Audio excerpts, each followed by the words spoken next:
కైలాసనాథుడికి పరమభక్తుడైనటువంటి దూర్జటి రచించిన శ్రీకాళహస్తీశ్వర శతకం నుంచి 18వ పద్యానికి స్వాగతం.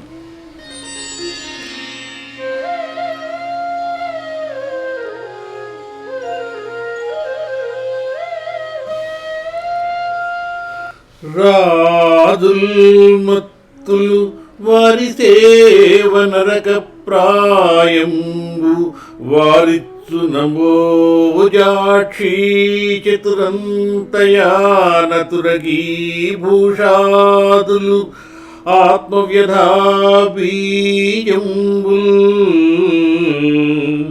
తదపేక్ష చాలున్ పరితృప్తిం పొందితి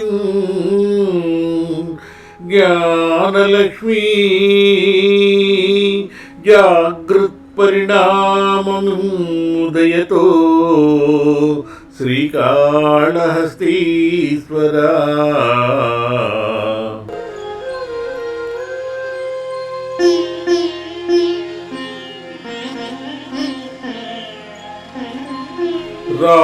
రాజుల్మత్తులు అంటే రాజులు గర్వము కలిగిన వారు అనేటటువంటి అర్థం. వారిచ్చు అంబోజాక్షి, అంబోజము అంటే పద్మము, అక్షి అంటే కన్నులు, పద్మములు వంటి కన్నులు గల స్త్రీలు అని అర్థం. చతురంతయాన అంటే పల్లకి, తురగి గుర్రములు, భూషాదుల్ అంటే మంచి మంచి బంగారంతో కూడినటువంటి ఆభరణాలు, జ్ఞానలక్ష్మీ